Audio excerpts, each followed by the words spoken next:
The career में सभी मित्रों का धन्यवाद, स्वागत और अभिनंदन। मित्रों, मुझे पूरा पूरा विश्वास है कि आप लोग अपनी परीक्षा में जी जान से जुटे होंगे और ईश्वर आपको अपनी सफलता में कामयाब बनाए, ऐसी आकांक्षा के साथ आज हम लोग इस कक्षा में छठें अभ्यास प्रश्न पत्र का अध्ययन करेंगे। लेकिन कक्षा शुरू करने के पहले यह आशा अवश्य ही रखूंगा कि हमारी कक्षा में आप सभी लोग शुरू से अंत तक बने रहिए, ताकि बाद में आपको यह शिकायत करने का अवसर न मिले कि यह चीज़ हमारे समझ में नहीं आया। तो आइए अब हम अपनी कक्षा प्रारंभ करते हैं और देखते हैं कि कौन कौन से प्रश्न किस प्रकार के इस अभ्यास प्रश्न पत्र में रखे गए हैं, पूछे गए हैं।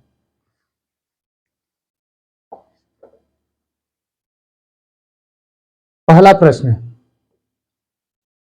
गद्यांश दिया हुआ है और गद्यांश के बाद प्रश्न पूछा गया है। कहने का मतलब जो पहला प्रश्न है इसका उत्तर इसी गद्यांश में दिया हुआ है, इसमें से छांटना है। प्रेम की भाषा शब्द रहित है, नेत्रों की, कपोलों की, मस्तक की भाषा भी शब्द रहित है। जीवन का तत्व भी शब्द से परे है। सच्चा आचरण प्रभावशील अचल स्थिति, संयुक्त आचरण न हो तो साहित्य के लंबे व्याख्यानों से गढ़ा जा सकता है, न वेदों की श्रुतियों के मीठे उपदेश से, न अंजील से, न कुरान से, न धर्मचर्चा से, न केवल सत्संग से। अच्छा ठीक, पहले प्रश्न को पढ़ लीजिए, उसके बाद गद्यांश को पढ़िए। हो सकता है कि गद्यांश पढ़ते समय आपको प्रश्न का उत्तर मिल जाए। लिखा है प्रेम की भाषा है, क्या है? यहाँ दिया है अर्थ रहित, भाव रहित, ज्ञान रहित, शब्द रहित। तो इसको अब खोजिए, इसमें पढ़िए। प्रेम की भाषा शब्द रहित है, प्रेम की भाषा है, मिल गया उत्तर। प्रेम की भाषा शब्द रहित है, इसमें से उत्तर क्या होगा? यहाँ पर देखिए, सबसे नीचे दिया गया है विकल्प डी। प्रेम की भाषा है, कैसी है? शब्द रहित है, यानी पहले प्रश्न का जो उत्तर है विकल्प डी है। ठीक, इसी प्रकार से दूसरा प्रश्न है, वही गद्यांश है और दूसरा प्रश्न दिया गया है, अरण्य का शाब्दिक अर्थ होता है। अरण्य क्या पूछा है? अरण्य का शाब्दिक अर्थ आप लोग जानते हैं, बहुत कुछ इसमें बताने की आवश्यकता नहीं है। अरण्य माने जंगल होता है, यानी दूसरे प्रश्न का उत्तर क्या होगा? विकल्प बी होगा। ठीक, आइए तीसरे प्रश्न की ओर चलते हैं।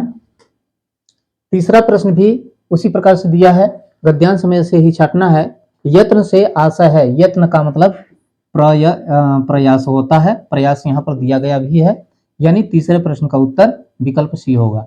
न तो भाषण होगा, न तो रत्न होगा, न तो परिश्रम होगा। ठीक, इसके बाद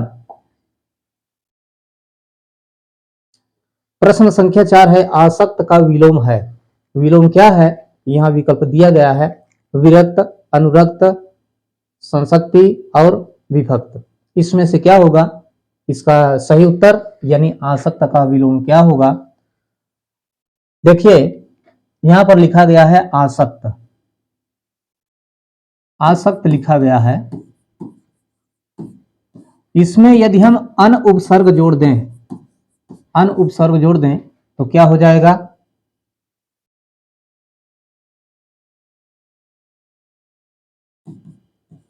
अनासक्त। ये एक विलोम तैयार हो गया, आसक्त का विलोम। क्यों? क्योंकि आपको हमने पहले भी बताया है कि जो विलोम शब्द होता है उसका निर्माण कैसे कैसे होता है। पहली बात की उपसर्ग से होता है, उपसर्ग से, उपसर्ग से विलोम शब्द बनता है। इसके बाद स्त्रीवाचक प्रत्यय से, वाचक प्रत्यय से,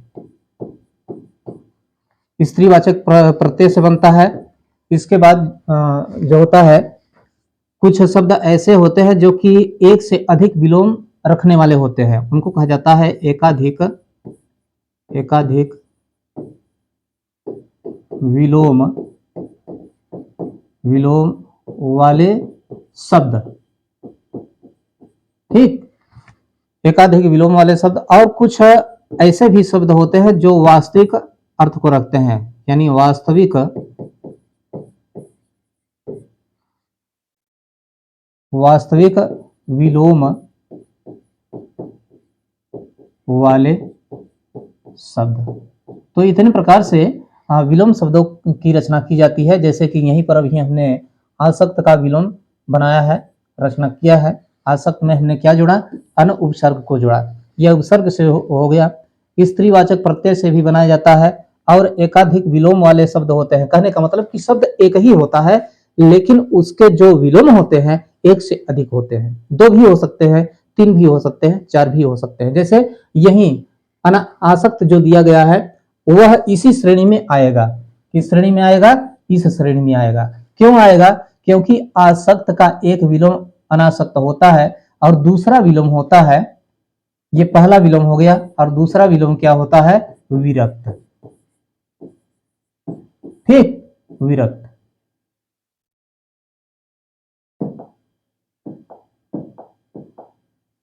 विरक्त, ठीक, जो कि विकल्प में दिया गया है। कहने का मतलब कि ये आसक्त का विलोम, देखिए अनासक्त विलोम हमने बताया है जरूर, लेकिन अनासक्त यहां पर विकल्प में कहीं पर दिया गया नहीं है। दिया क्या है? विरक्त। तो आसक्त का विलोम क्या होगा? विरक्त होगा। यानी इस प्रश्न का सही उत्तर विकल्प ए होगा और बाकी विकल्प गलत है। ठीक, इसके बाद अगला प्रश्न जो है, बढ़ा चढ़ाकर कहना। बढ़ा चढ़ाकर कहना क्या कहलाएगा? एक शब्द छटना है। बढ़ा चढ़ाकर कहना के लिए एक शब्द है। अतिवादी, अतिशय, अत्यंत, अतिशयोक्ति। ठीक, अतिवादी का मतलब होता है अत्यधिक, अति माने अत्यधिक, वादी माने बोलने वाला। ठीक, अतिशय माने अत्यधिक होता है, अत्यंत, अति से भी अंत, अति से भी अंत तक, यानी बहुत अधिक। अतिशयोक्ति विकल्प यही सही है। बढ़ा चढ़ाकर कहना शब्द के लिए एक शब्द है अतिशयोक्ति। इसका यदि हम संधि विच्छेद करें तो होगा अतिशय, अतिशय धन उक्ति। ठीक, उक्ति माने कथन होता है, कहना, अतिशय माने बढ़ा चढ़ाकर, बढ़ा चढ़ा कर। ठीक है, अब अतिशय, अतिशय माने बढ़ा चढ़ा करके, उक्ति माने कहना, दोनों को जब एक में मिलाएंगे अतिशयोक्ति हो जाएगा। अतिशयोक्ति का मतलब क्या होता है? बढ़ा चढ़ा करके कहना, यहीं पर दिया गया है। यानी इस प्रश्न का उत्तर यही होगा, विकल्प डी। बाकी विकल्प गलत है। अगला प्रश्न है, आयु में बड़े व्यक्ति को क्या कहेंगे? आयु में पूछ रहा है, आयु में, उम्र में बड़े व्यक्ति को क्या कहते हैं? तो इसमें आप भली भांति जानते हैं कि आयु में जो बड़ा व्यक्ति होता है उसको क्या कहा जाता है? ज्येष्ठ कहा जाता है। पूजनीय, जो पूजा करने योग्य होता है ना। कनिष्ठ किसको कहते हैं? जो कि उम्र पद आदि में जो छोटा होता है उसको हम कनिष्ठ कहते हैं। वरिष्ठ का मतलब सर्वश्रेष्ठ होता है। कहने का मतलब कि आयु में बड़े व्यक्ति को कहेंगे ज्येष्ठ। इस प्रश्न का सही उत्तर विकल्प वी है।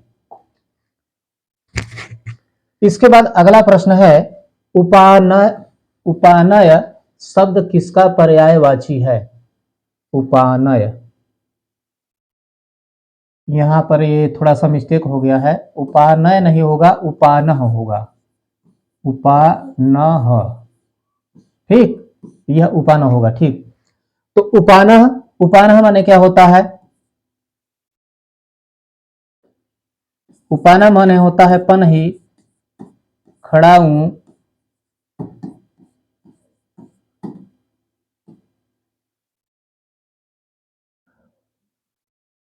जूता, बूट इत्यादि होता है।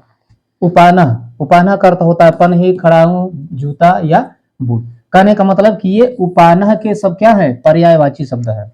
ये जो नीचे लिखे गए हैं उपानह के पर्यायवाची शब्द लिखे गए हैं। और पूछ क्या रहा है? पर्यायवाची। उपानह का पर्यायवाची क्या होगा? अब छठ लीजिए, इसमें से यही होगा। यानी इस प्रश्न का सही उत्तर जूता होगा, यानी विकल्प ये होगा।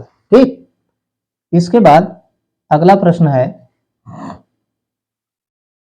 चंद्रिका का पर्याय है चंद्रहास, रजत, कौमुदी, स्वर्ण किरण। ठीक, चंद्रिका पर्यायवाची पूछ रहा है किसका? चंद्रिका का। क्या पूछ रहा है? पर्यायवाची शब्द। यहां पर देखिए लिखा है चंद्रहास। चंद्रमास का मतलब होता है चांदी। ठीक, चंद्रहास माने होता है चांदी, यानी इसका पर्याय यह नहीं है। रजत माने भी होता है चांदी,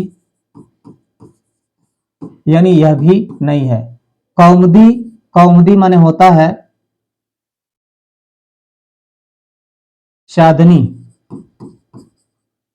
चांदनी। ठीक, अब इसका अर्थ थोड़ा देख लेते हैं। चंद्रिका माने भी चांदनी होता है।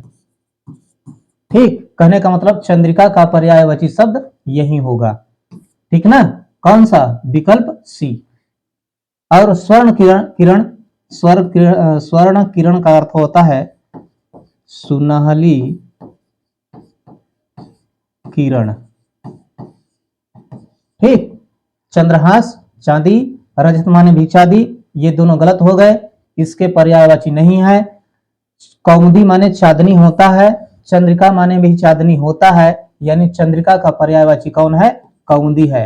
स्वर्ण किरण का अर्थ होता है सुनहली किरण। ठीक, विकल्प सी सही है। इसके बाद अगला प्रश्न है, शुद्ध वर्तनी वाला शब्द है। लिखा है, यहाँ 4 विकल्प दिए गए हैं, इनमें से आपको देखना यह है कि सबसे शुद्ध वर्तनी, यानी 3 जो 4 विकल्प हैं उनमें से 3 की वर्तनी अशुद्ध है, गलत लिखा हुआ है, और उसमें से एक शुद्ध है, उसको देखना है। क्या लिखा है? भगीरथी, भागीरथी, भगीरथी, भागीरथी। यहां पर जो शब्द सबसे शुद्ध लिखा गया है वह है विकल्प बी, यानी भागीरथी।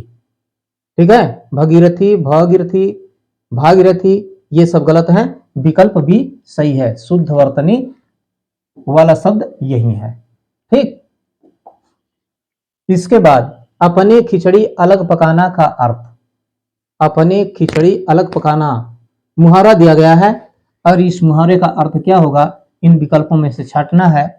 अनर्गल बातें करना, सबसे अलग रहना, अपने ही काम में लगे रहना, मनमानी करना। अपनी खिचड़ी अलग पकाना, इसका एकदम ठीक अर्थ यही होगा, विकल्प बी, सबसे अलग रहना या सबसे अलग विचार भाव का होना या अपनाना। ठीक है, यानी इस प्रश्न का सही उत्तर विकल्प बी होगा, बाकी 3 गलत होंगे।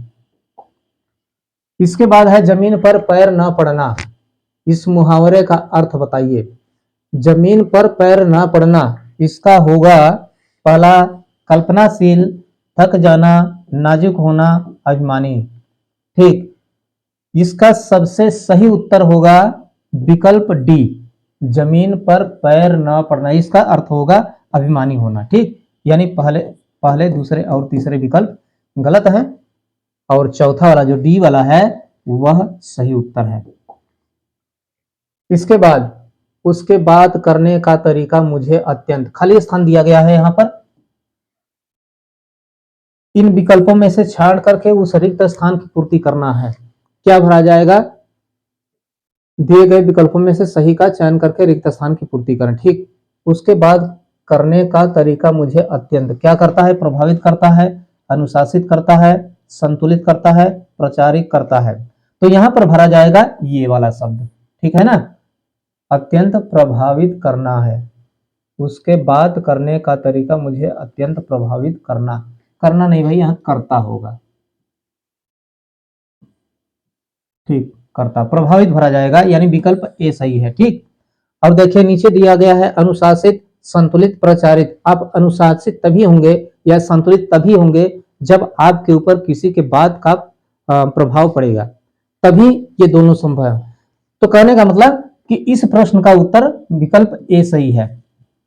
इसके बाद अगला प्रश्न है, इस घटना के बाद आजादी हासिल करने की इच्छा और जोर से क्या पड़ी? गुमराह, गुमराह, गरज, उमड़ और भनक। न तो गुमराह होगा, न तो गरज होगा, बल्कि विकल्प सी यानी उमड़ होगा। यहां पर यदि हम ये शब्द लिख दें तो यह वाक्य सही सही ढंग से पूरा हो जाएगा। इस घटना के बाद आजादी हासिल करने की इच्छा और जोर से उमड़ पड़ी। ठीक, बहुत अच्छा, इसका विकल्प सी सही है, बाकी 3 गलत हैं। ठीक ना, इसके बाद जो अगला प्रश्न है, यद्यपि मोहन धनी है तथापि बहुत दुखी है। ठीक, अब इसमें से छांटना है कि यह कौन सा वाक्य है, साधारण वाक्य है, संयुक्त वाक्य है, मिश्र वाक्य है या कोई नहीं है।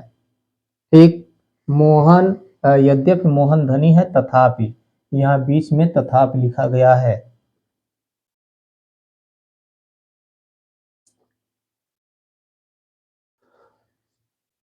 ठीक, यह मिश्र वाक्य होगा।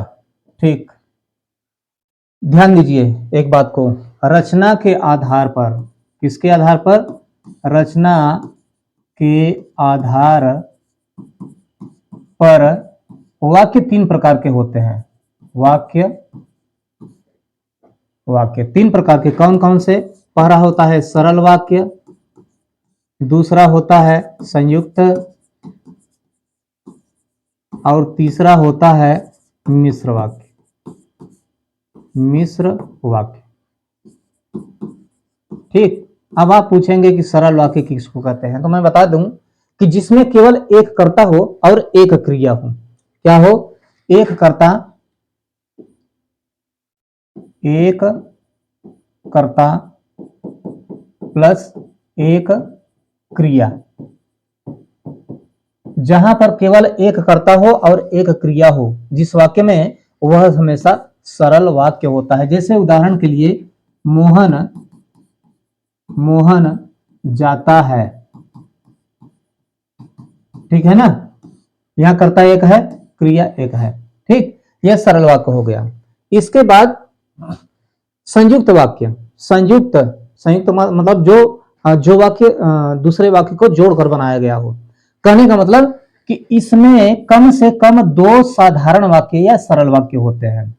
दो सरल वाक्य, ठीक है ना, जिसमें दो सरल वाक्य होते हैं, उसको हम क्या कहते हैं, संयुक्त वाक्य। ये संयुक्त वाक्य के बीच में जो दो सरल वाक्य होते हैं, दोनों के बीच में यथा, तथा और एवं, किंतु, परंतु या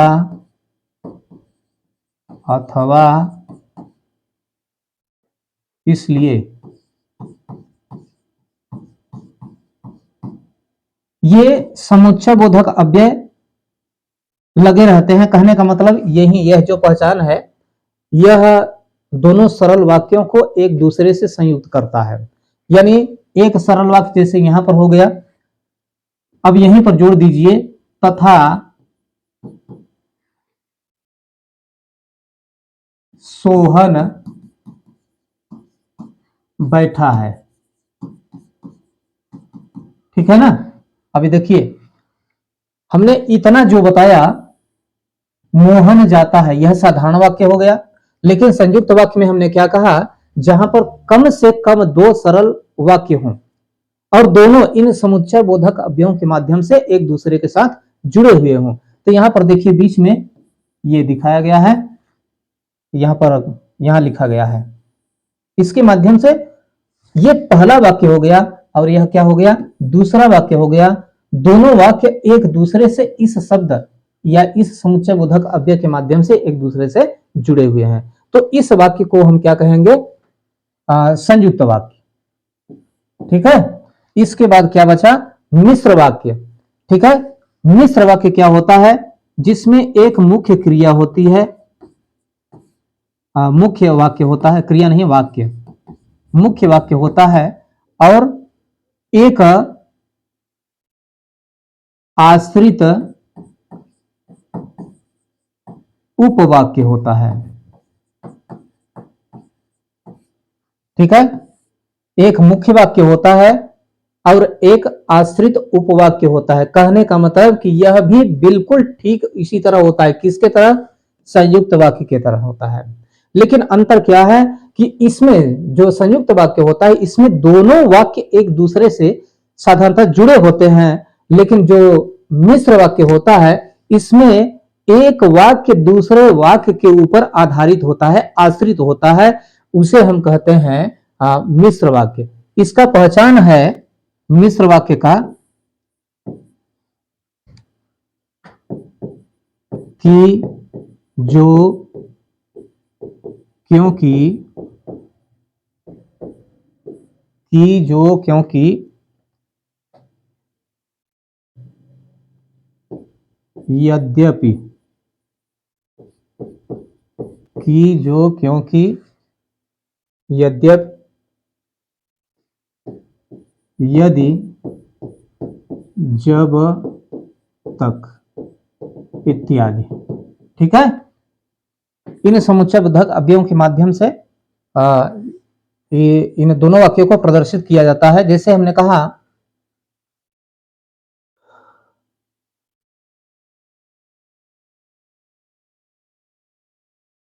जब वह जागेगा तब मैं सोऊंगा।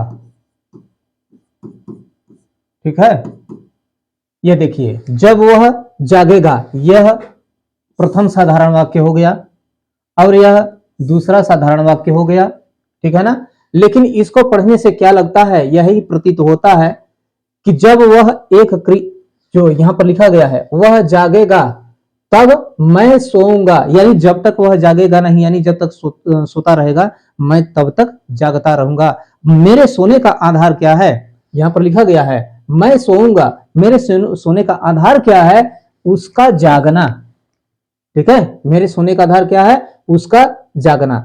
इस प्रकार से यह जो वाक्य लिखा गया है वह मिश्र वाक्य होगा। यह जो दूसरा वाक्य है प्रथम वाक्य के ऊपर आधारित है।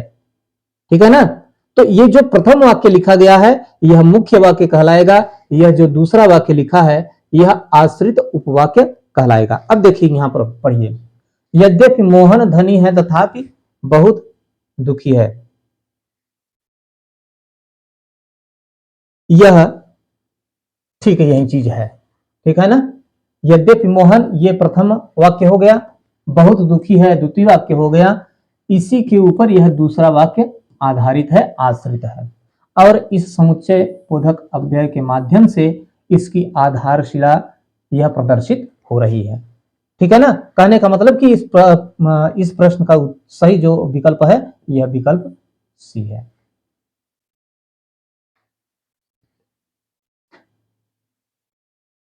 यह भी पहचान लिख लीजिए, तथापि।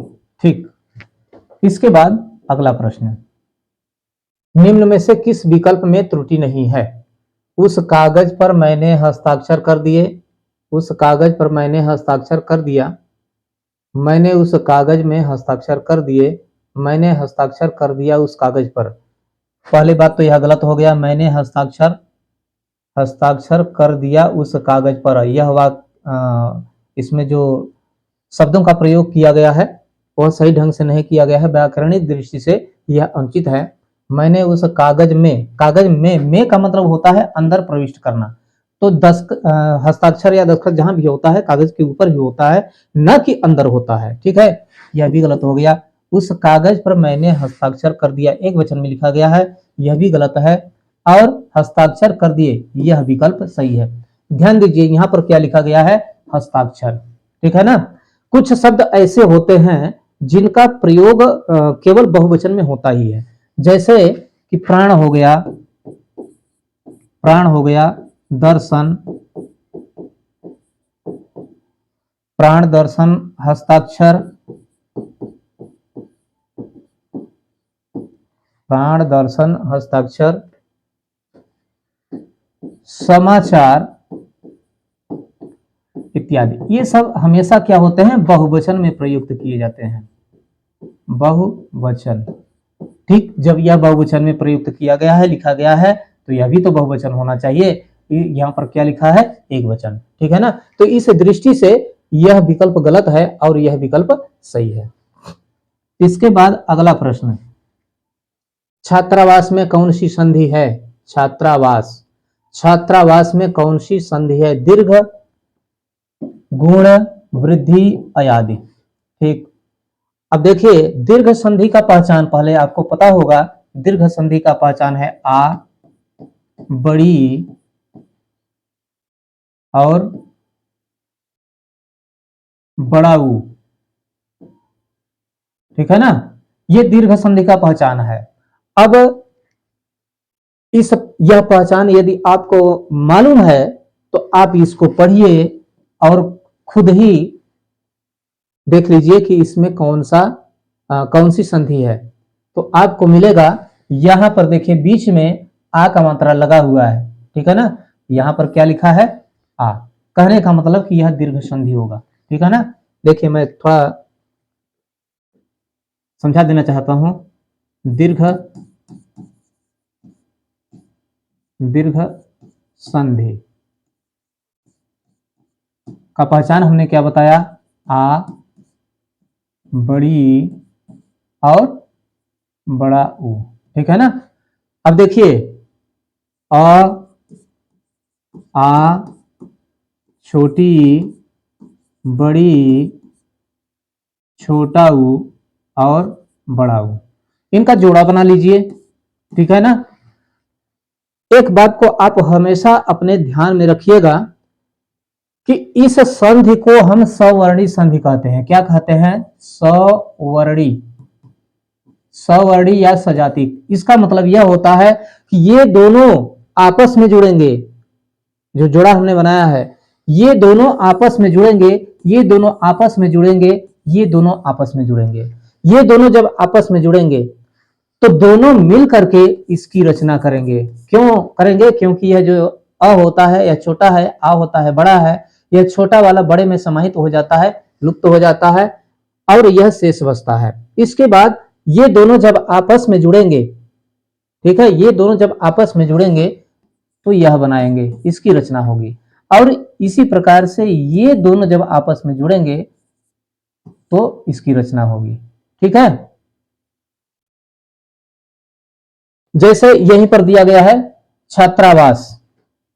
ठीक है ना, इसको यदि हम अलग अलग लिखें तो छ धन आ धन त्र धन आ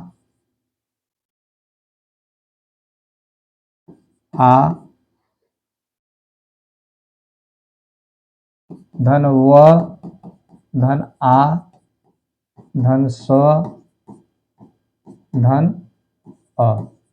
ये अब इसको देखिए, इन दोनों को आपस में जोड़ने तो क्या होगा? छात्र नहीं, छात्र नहीं, छा होगा, छा होगा। इसके बाद इसको लिख दीजिए, यहां तक कर दीजिए तो क्या हो जाएगा?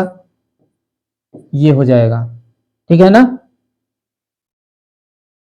और यहां देखिए आ लिखा है,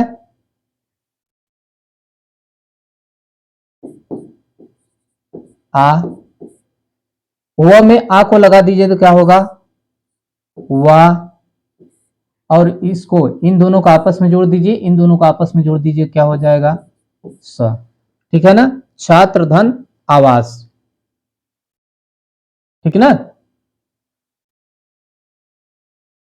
यहां से एक चीज हटा दीजिए,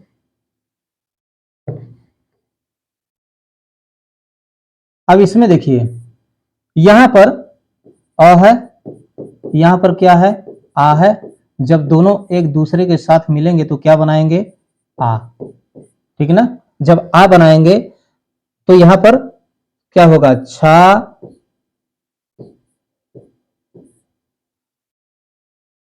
त्र, त्र में ये, अब देखिए इसमें का अ निकल गया, तब तो ये शेष बचा। और ये दोनों आपस में जब जुड़े तो क्या बनाए? आ। यानी इसमें आ हम जोड़ दें तो क्या हो जाएगा? ये हो जाएगा छात्रा।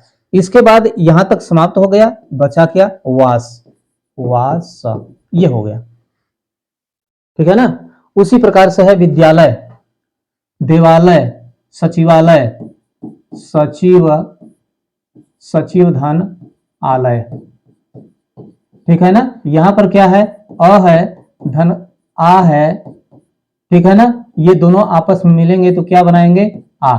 ठीक है ना, अब इसको दोनों को आपस में जोड़ दीजिए तो क्या बनेगा, सचिव, सचिव, व के बाद क्या होगा, यह होगा, यह लगा दिए। अब ये आ तो खत्म हो गया, बचा क्या, ल बचा, लय लिख दीजिए, ये हो गया सचिवालय। तो कहने का मतलब छात्रावास में पूछ रहा है कि कौन सी संधि है, तो यहां पर हम क्या होगा, दीर्घ संधि होगा। ठीक है,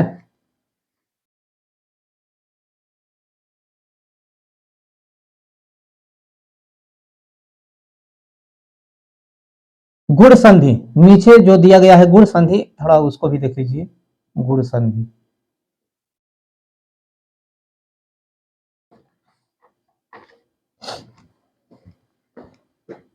गुण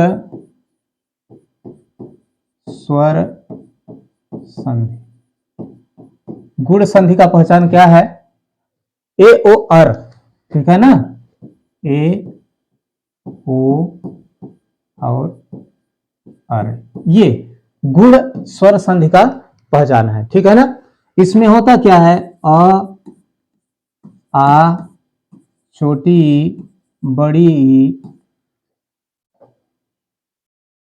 छोटा ऊ, बड़ा ऊ और री। ठीक है ना, जोड़ा बना लीजिए, जैसे पहले जोड़ा बनाए थे, जोड़ा बना लिए। ठीक, अब देखिए, ध्यान से देखिएगा, जो दीर्घ स्वर संधि है उसमें क्या होता है कि दोनों जोड़े आपस में मिलते हैं, मतलब ये दोनों आपस में जुड़ेंगे, ये दोनों आपस में जुड़ेंगे, ये दोनों आपस में जुड़ेंगे। लेकिन इसमें क्या होता है कि इन दोनों जोड़े में से कोई एक जाकर के इन दोनों में से किसी एक के साथ मिलता है, इन दोनों में से कोई एक इन दोनों में से किसी एक के साथ मिलता है, तब क्या होता है, परिणाम क्या निकलता है, ये निकलता है। कहने का मतलब कि ये दोनों मिलकर के, यानी इन दोनों में से कोई एक इन दोनों में से किसी एक के साथ जब मिलता है तो इसकी रचना होती है। ठीक है, इसके बाद इन दोनों में से कोई एक जाकर इन दोनों में से किसी एक के साथ मिलता है तो हमेशा इसकी रचना होती है। ठीक है ना, ओ की, इन दोनों में से कोई एक जाकर के इन दोनों में से किसी एक के साथ मिलता है तो हमेशा इसकी रचना होती है। इन दोनों में से कोई एक जाकर के इसके साथ मिल जाता है तो हमेशा इसकी रचना होती है। ठीक है, जैसे हमने कहा राज, धन, ईश बराबर क्या होगा, यहां देखिए प्रथम शब्द के अंत में कौन सा स्वर सम्मिलित है, अ है, और धन क्या है, यहां पर दूसरे शब्द के शुरुआत में क्या है, बड़ी ई है। ठीक है ना, अब देखिए इनमें से कोई एक जाकर के इन दोनों जोड़े में से किसी एक के साथ मिलता है तो परिणाम क्या निकलता है, ए। कहने का मतलब इसकी रचना होती है। तो यहां पर अब इसका संधि कीजिए तो क्या होगा, रा, ज, इसके बाद क्या होगा, ए, ए का मात्रा लगा दीजिए, यह खत्म हो गया, यह भी खत्म हो गया इसमें से, और बचा क्या, यह स लिख दीजिए, हो गया क्या, राजेश। ठीक है, उसी प्रकार से है महा, धन, उत्थान। ठीक, यहां पर देखिए प्रथम शब्द के अंत में क्या है, आ है, द्वितीय शब्द के शुरुआत में क्या है, छोटा ऊ है। अब देखिए आ जब इसके साथ मिलेगा तो किसकी रचना होगी, ओ की, तब क्या होगा, बराबर क्या होगा, म, ह, इसके बाद ये दोनों जब आपस में मिलेंगे तो क्या बनेगा, बराबर ओ। ठीक है ना, ह, म, ह हमने लिख दीजिए, जो आ है नीचे लिखा गया है, आ इसमें समाहित हो गया, दोनों मिलकर के क्या बनाए, ओ, तो यहां पर ओ लिख दीजिए। ठीक, इसके बाद आधा त और थान बचा है, आधा त थान, कहने का मतलब कि इसका संधि जो होगा क्या होगा, महोत्थान। ये है गुण गुण स्वर संधि। ठीक,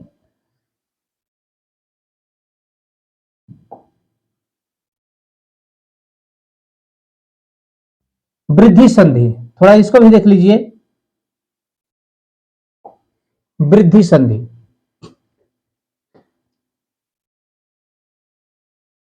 आ आए,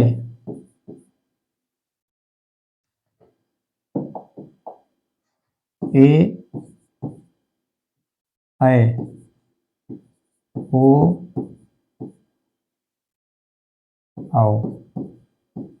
ठीक, आ ए ऐ ओ आओ, इसका भी जोड़ा बना लीजिए। ठीक, जोड़ा बना लिए, ठीक उसी तरह जैसे कि गुण संधि में हुआ था। इन दोनों जोड़े में से कोई एक जाकर के जब इस जोड़े के साथ मिलता है, ठीक है ना, ये दोनों जोड़े में से कोई एक जाकर के जब इन दोनों जोड़े के साथ मिलता है तो हमेशा अय की रचना होती है। और इसी प्रकार से ये दोनों जब जाकर के इस जोड़े के साथ किसी एक के साथ मिलते हैं तो हमेशा अव की रचना होती है। यह क्या है? वृद्धि संधि। वृद्धि संधि, ठीक। वृद्धि संधि का पहचान क्या है? अय और आओ, ये वृद्धि संधि है। ठीक है, जैसे हमने कहा जन धन ऐक्य, यहां पर प्रथम शब्द के अंत में क्या है? अ है, इसमें से है। धन द्वितीय शब्द के शुरुआत में क्या है? अय है, इसमें से है। और दोनों आपस में जब मिलेंगे तो किसकी रचना करेंगे? अय की रचना करेंगे। ठीक है, तो क्या होगा? ज न पर क्या लगेगा? यह लगेगा, अय क्या, ये जनैक्य हो गया। ठीक है, उसी प्रकार से है सदा धन एव, यहां पर क्या है? आ है, धन क्या है? ए है। आ जाकर के ए के साथ मिलेगा तो किसकी रचना होगी? अय की। बराबर क्या होगा? स द अय, स द हमने लिख दिया। आ और ए मिलकर के क्या बनाए? अय बनाए, तो यहां पर अय लिख दीजिए। बचा क्या? व, सदैव। ठीक ठीक, अयादि संधि को भी थोड़ा देख लीजिए। अयादि संधि, अयादि, अयादि का पहचान क्या है? अय, आय, अव, आव। ठीक, ये पहचान है, ये जो हमने लिखा है यह अयादि संधि का पहचान है। यानी इस पहचान को यदि आप रखते हैं, जो पहचान चाहे अयादि संधि हो अथवा कोई भी संधि हो, यदि पहचान आपको मालूम रहेगा तो बहुत ज्यादा मशक्कत आपको नहीं करनी होगी। तो यह पहचान कैसे प्राप्त होता है? ए ऐ ओ आओ। ठीक, इसके साथ यदि कोई विजातीय स्वर मिलता है, विजातीय स्वर, इसके साथ यदि कोई विजातीय स्वर मिलता है तो यह बदल जाता है। किस में बदल जाता है? आय में। ठीक है, और अय के साथ यदि कोई विजातीय स्वर मिलता है तो यह अय परिवर्तित हो जाता है किसमें? आय में। ओ के साथ, यही इसी प्रकार से ओ के साथ यदि कोई विजातीय स्वर मिलता है तो यह ओ परिवर्तित हो जाता है अव में। ठीक, और अव के साथ यदि कोई विजातीय स्वर मिलता है तो यह अव परिवर्तित हो जाता है किसमें? आव में। ठीक है, ये जैसे हमने लिखा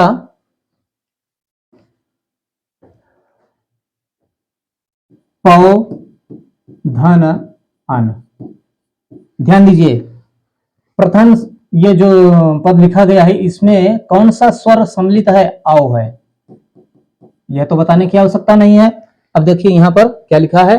आओ के साथ यदि कोई विजातीय स्वर मिलता है तो विजातीय स्वर यहां पर लिखा गया है और, तो दोनों मिलकर के क्या बनाते हैं?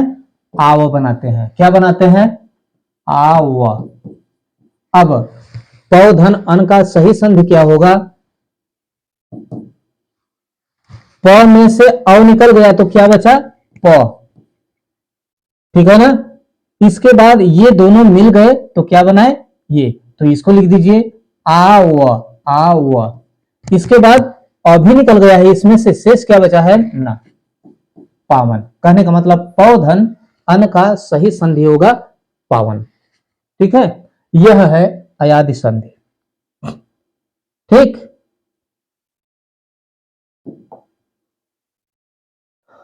अब अगले प्रश्न की ओर चलते हैं।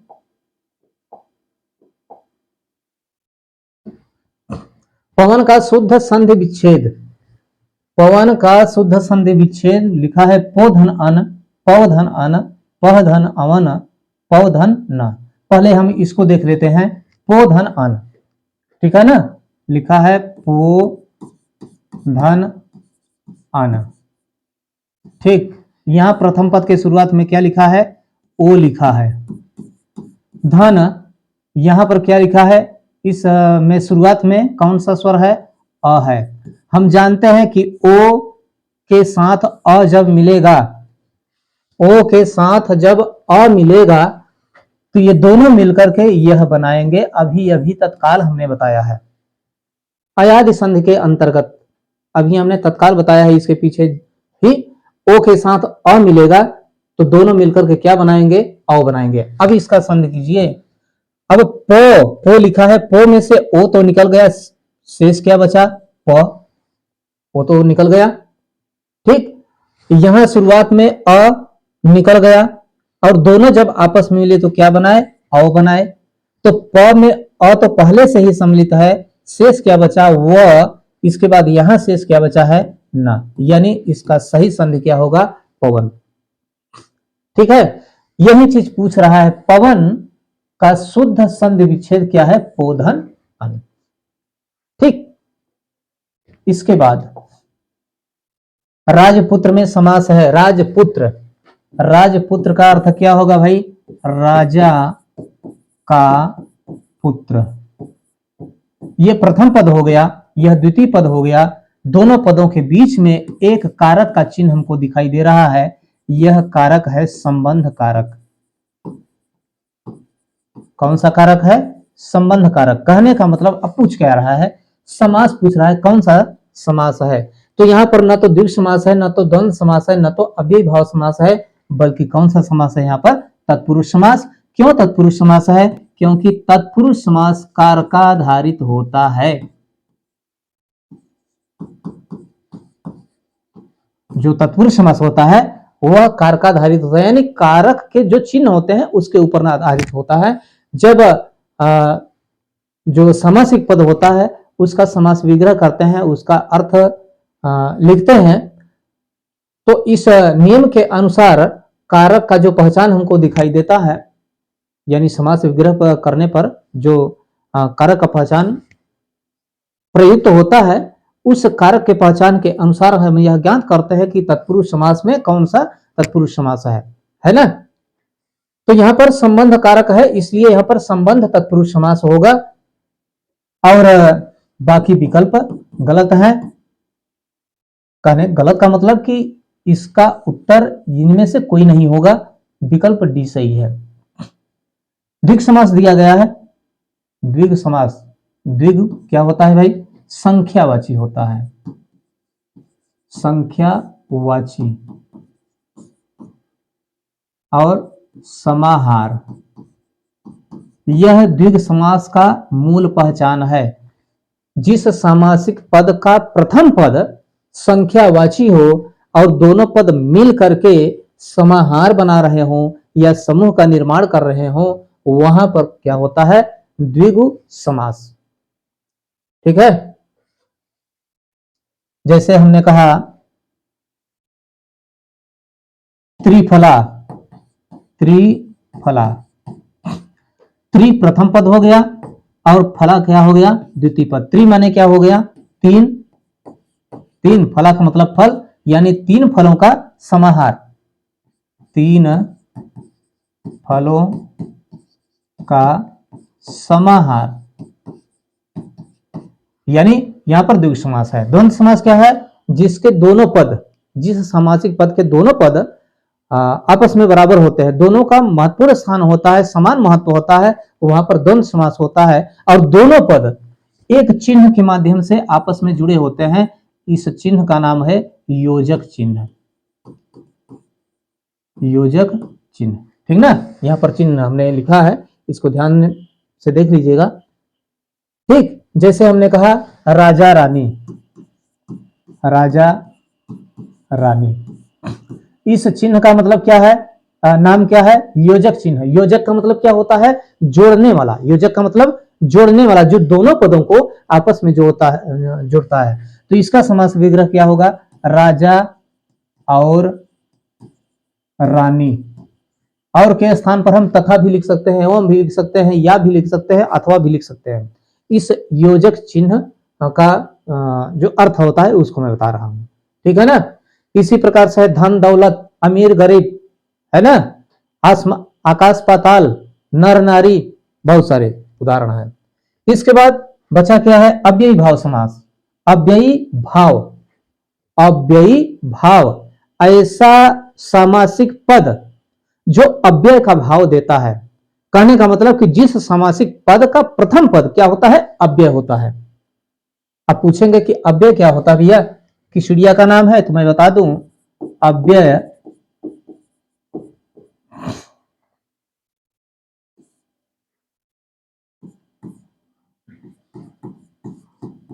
लिंग वचन कारक पुरुष। यहां पर देखिए, ध्यान से देख लीजिए, अव्यय के विषय में बता रहा हूं। यहां पर लिखा है कोष्टक में लिंग वचन कारक पुरुष, कोष्टक के पहले एक चिन्ह लगा हुआ है, इस चिन्ह का नाम है माइनस का चिन्ह, ऋण। गणित में आप लोग पढ़े होंगे ना। तो इस ऋण का मतलब क्या होता है, ऋण का मतलब होता है रहित होना, गायब हो जाना, निकल जाना, न होना इत्यादि होता है। कहने का मतलब कि ऐसे सामासिक पद जिसमें न तो लिंग हो, न तो वचन हो, न तो कारक हो, न तो पुरुष हो, या इनमें से कोई एक गायब हो, वह अव्यय होता है। यानी जिसका रूप नहीं चलाया जा सकता है, वह क्या होता है, अव्यय होता है, ठीक है ना। तो जिस सामासिक पद का प्रथम पद अव्यय होता है और वह दूसरे पद के साथ मिल करके पूरे सामासिक पद को अव्यय बना देता है, उसको हम क्या कहते हैं, अव्ययी भाव समास, ठीक है। आगे चलते हैं। चवन्नी में कौन सा समास पाया जाता है, इसमें पूछ रहा है चवन्नी। चवन्नी का अर्थ क्या होगा भाई, चवन्नी का आप लोग जानते ही हैं, चार आनों का समूह, समूह या समाहार, ठीक है ना। चार क्या हो गया, संख्या हो गया। और हम जानते हैं कि जहां पर प्रथम पद संख्या होता है और दोनों पद मिल करके क्या बनाते हैं, समूह बनाते हैं, वहां पर हमेशा द्विगु समास होता है। क्या होता है, वहां पर द्विगु समास होता है। ठीक, कहने का मतलब कि इस प्रश्न का सही सही उत्तर विकल्प बी होगा। इसके पहले क्या लिखा है, बहुब्रीहि समास। बहुब्रीहि समास, बहुब्रीहि समास का लक्षण है एक धन दो बराबर तीन।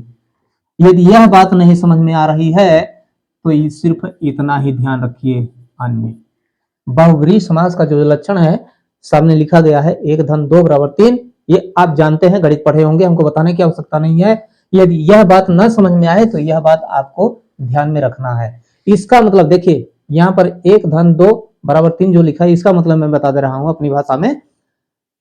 सामासिक पद जो होता है, समस्त पद, उसमें हमेशा दो पद होते हैं, प्रथम पद, द्वितीय पद, या पूर्व पद, उत्तर पद।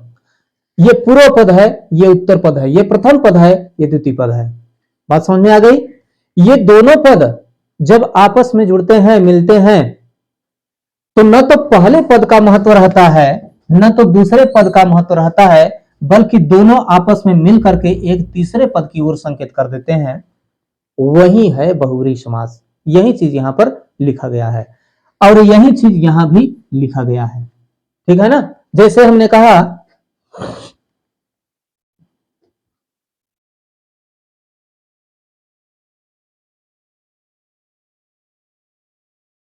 त्रिनेत्र, क्या कहा हमने, त्रिनेत्र, इसमें त्रि और नेत्र,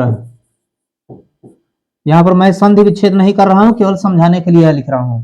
त्रि हो गया प्रथम पद, यह हो गया द्वितीय पद ना।